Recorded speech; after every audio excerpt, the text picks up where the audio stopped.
नमस्कार, आचरण न्यूज के साथ मैं हूं टीएन मनीष। बुधवार की दरमियानी रात 2 बजे अचानक गोले का मंदिर थाना इलाके की 7 मंजिल की मल्टी स्टोरी लेगेसी प्लाजा का L7 फ्लैट इस बुरी तरह से दहला कि पूरी की पूरी इमारत हिल गई और लोग हड़बड़ाकर नींद से जागे अपने घरों के बाहर निकले। लेकिन उसी फ्लोर में रहने वाले पड़ोसी जैसे ही खोलते हैं दरवाजा तो देखते हैं कि L7 से एक महिला और एक पुरुष बुरी तरह झुलसी अवस्था में है और पुरुष जो है वो अपने आप को बचाते हुए बाहर निकल रहे हैं, जबकि पूरा का पूरा जो फ्लैट है उसकी सिविल स्ट्रक्चर यानी कि जो पूरा निर्माण था उसकी पूरी की पूरी चूल्हे हिल गई और परखच्चे उड़ गए। आखिर ये सब हुआ कैसे? पुलिस पहुंची, पुलिस के बाद डॉग स्क्वाड पहुंचा, फिर बम डिस्पोजल स्क्वाड पहुंचा और एफएसएल की टीम ने वहां पर अपनी आमद दी। ये तमाम पड़ताल कई घंटों तक चली। उसके बावजूद ये पता लगाना पुलिस के लिए भी मुश्किल की बात रही कि आखिर ये जो विस्फोट हुआ है इसकी जड़ कहां पर है। लेकिन प्रत्यक्षदर्शियों में एक बात ऐसी भी आई जिससे ये खुलासा हुआ कि एक महिला और एक पुरुष जो उस फ्लैट में थे उसमें से फ्लैट ऑनर की जो पत्नी है वो वहां मौजूद थी और रात 2 बजे बताया जा रहा है घायलों के मुताबिक कि उन्होंने लाइट जलाई थी, पानी वगैरह पीने के लिए कुछ ऐसा किया होगा।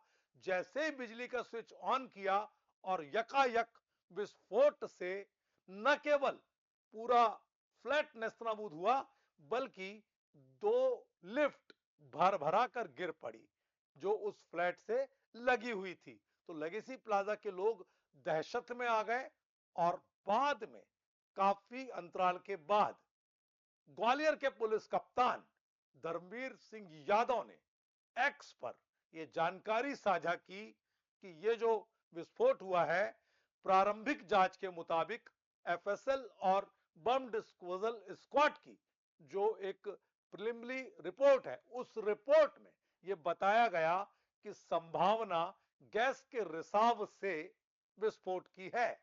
लेकिन एक बात चौंका रही है कि अगर यह विस्फोट वास्तव में गैस के रिसाव से था तो फिर सिलेंडर साबुत कैसे बच गया। इसके अलावा पहले वहां पर इस बात की भी चर्चा गर्म रही कि शायद ये कोई केमिकल ब्लास्ट है यानी कि रासायनिक तौर पर कुछ ऐसा हुआ है। यह भी बताया गया वहां के निवासियों के द्वारा कि इसी फ्लैट में 2 दिन पहले तक 2 लड़कियां भी काफी समय से रह रही थी जो काफी अंतर्मुखी थी, लोगों से बात नहीं करती थी, उन्होंने खाली किया था।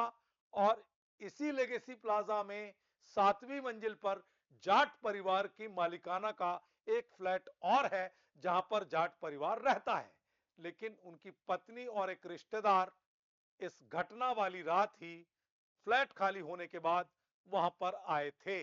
अब ऐसे में घायलों के बयानों के अलावा जो भी सैंपल वहां से पुलिस ने उठाए हैं, एफएसएल ने उठाए हैं, उनकी बारीक तकनीकी जांच होगी, वैज्ञानिक तरीके से विधि सम्मत तरीके से पूरी पड़ताल जब होगी तब इसका खुलासा हो पाएगा कि आखिर इस ब्लास्ट की मूल वजह क्या थी। क्योंकि ब्लास्ट की धमक का अंदाजा इस बात से लगाया जा सकता है कि न केवल वह फ्लैट बल्कि उससे सटी 2 लिफ्ट भी पूरी तरह से भर भराकर नीचे की तरफ गिर पड़ी। ये तो बहुत बड़ी घटना हो जाती यदि उस फ्लोर के और भी फ्लैट पर इस धमक का असर होता। फिलहाल पुलिस इस पूरे मामले में अब तकनीकी विशेषज्ञों के साथ न केवल विचार विमर्श कर रही है बल्कि उनकी राय ले रही है और इसके साथ ही तमाम तरह के सबूतों और सैंपलों के आधार पर अलग अलग स्तर पर तकनीकी जांच में एफएसएल और बम डिस्पोजल स्क्वाड जुटा हुआ है। हालांकि पुलिस कप्तान ने प्राथमिक जांच के बाद इस बात का खुलासा कर दिया है कि ये जो ब्लास्ट हुआ इसके पीछे एलपीजी गैस का रिसाव कारण बना था। संभावना इस बात की है कि शॉर्ट सर्किट स्विच के ऑन होते ही हुआ होगा और उसने पहले से ही फ्लैट में मौजूद जो गैस थी उसको आग का स्वरूप इस रूप में दे दिया। लेकिन अगर ऐसा होता तो फिर सिलेंडर साबुत कैसे बचा? तमाम तरह की पहेलियां हैं जिसका जवाब पुलिस की गहन पड़ताल तक मिल पाएगा। फिलहाल के लिए इतना ही। नमस्कार।